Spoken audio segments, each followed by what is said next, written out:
మే 6వ తేదీన రైతులు సెంటర్ ఆఫ్ అట్రాక్షన్గా మారబోతున్నారా? కాంగ్రెస్ బీఆర్ఎస్ పోటాపోటీ సభలు మండుటెండల్లో మరింత హీటు పెంచుతున్నాయి. ఒకరు గుంటనక్కలంటే మరొకరు తోడేళ్ళంటున్నారు. మే 6న ఓరుగల్లు గడ్డపై అసలు ఏం జరగబోతోంది? ఒకవైపు రైతు సంగ్రామ సదస్సు, మరోవైపు మెగా రైతు మేళా. ఇది ఎవరికి మేలు చేస్తుంది? బీఆర్ఎస్ విమర్శల ధాటిని అధికార కాంగ్రెస్ పార్టీ ఎలా అడ్డుకుంటుంది? మరోసారి వరంగల్ రాజకీయ మంటలకు వేదిక కానుందా?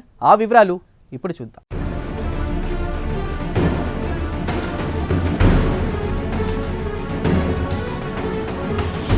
ఒకే రోజు అధికార ప్రతిపక్ష పార్టీల కార్యక్రమాలు మరోసారి రానున్నాయి.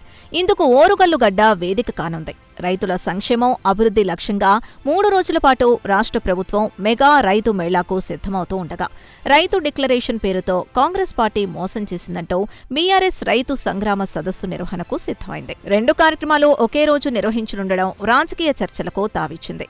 ప్రభుత్వం జిల్లా యంత్రాంగం ద్వారా ఉమ్మడి జిల్లా స్థాయిలో ఈ కార్యక్రమాన్ని నిర్వహించేందుకు సిద్ధమవుతూ ఉండగా, బీఆర్ఎస్ జిల్లా నాయకత్వం కూడా ఉమ్మడి వరంగల్ జిల్లా వ్యాప్తంగా రైతుల్ని సమీకరిస్తామంటూ ప్రకటించడం గమనార్హం. ప్రభుత్వానికి పరోక్షంగా అధికార Congress party, BRS party Warangal జిల్లా నేతల మధ్య పోటీ నెలకొనడమే కాకుండా సవాల్గా మారింది.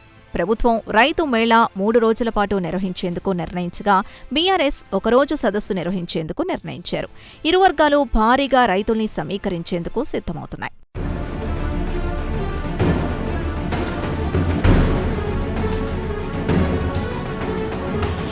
అయితే 2022 మే 6వ తేదీన కాంగ్రెస్ పార్టీ రైతు డిక్లరేషన్ చేసిన ఓరుగల్లు గడ్డపైనే తాము రైతు సంగ్రామ సదస్సు నిర్వహించి రైతుల్ని మేల్కొల్పుతామని బీఆర్ఎస్ పార్టీ ఏర్పాట్లు చేస్తోంది. అందులో భాగంగానే రైతు సంగ్రామ సదస్సుకు సన్నాహాలు చేస్తున్నారు.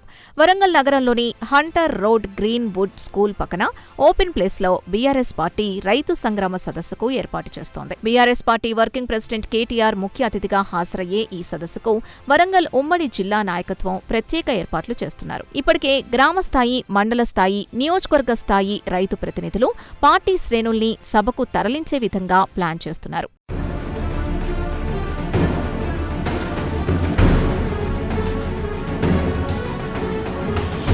మరోవైపు ప్రజాపాలన ప్రగతి ప్రణాళికలో భాగంగా 99 రోజుల పాటు చేపట్టిన వివిధ కార్యక్రమాల్లో భాగంగా రైతు వారోత్సవాలు నిర్వహించేందుకు గతంలో నిర్ణయించారు.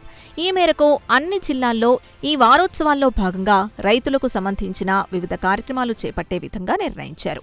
దీనిలో భాగంగా ఈ నెల 5, 6, 7 తేదీల్లో 3 రోజుల పాటు మెగా రైతు మేళాను నిర్వహించనున్నట్లు ప్రకటించారు. హన్మకొండలోని ఆర్ట్స్ కళాశాల గ్రౌండ్లో ఈ మేళాకు ఏర్పాట్లు చేస్తున్నారు. 3 రోజుల కార్యక్రమంలో 6వ తేదీన 4 మంత్రులు హాజరు కానున్నారు. అయితే రైతుల సంక్షేమం కోసమే ఈ మేళా అని చెబుతున్నా ప్రతిపక్ష సభకు జనం వెళ్లకుండా అడ్డుకోవడమే దీని వెనుక ఉన్న అసలు ఉద్దేశమని విశ్లేషకులు భావిస్తున్నారు.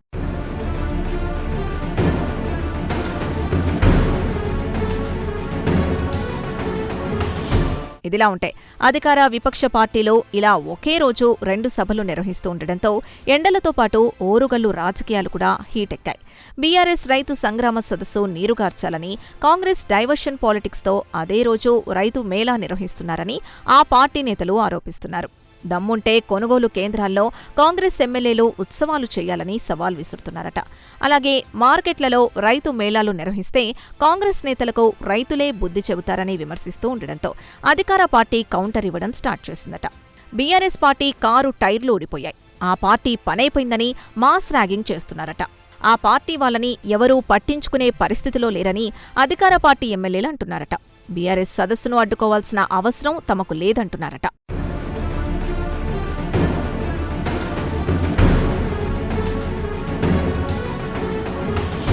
మొత్తానికి రైతులకు అందుతున్న పథకాలు, ప్రభుత్వం చేస్తున్న మేలును వివరించడం ద్వారా బీఆర్ఎస్ విమర్శల దాటిని తగ్గించాలని రేవంత్ సర్కార్ యోచిస్తోంది. ఇటీవల జగిత్యాలలో కేసీఆర్ సభ పెట్టిన రోజే ముఖ్యమంత్రి రేవంత్ రెడ్డి కాళేశ్వరం ప్రాజెక్టుపై సభ పెట్టిన సంగతి తెలిసిందే. ఒకే రోజు ఒకే ప్రాంతంలో 2 ప్రధాన పార్టీలు రైతు పేరుతో కార్యక్రమాలు నిర్వహిస్తూ ఉండడం ఆసక్తికరంగా మారింది. ఓవరాల్గా మే 6వ తేదీ తెలంగాణ రాజకీయాల్లో ఒక కీలక మలుపుగా మారనుంది. మరి రైతుల సదస్సు మేళాలతో ఎవరికి మేలు జరుగుతుందో చూడాలి.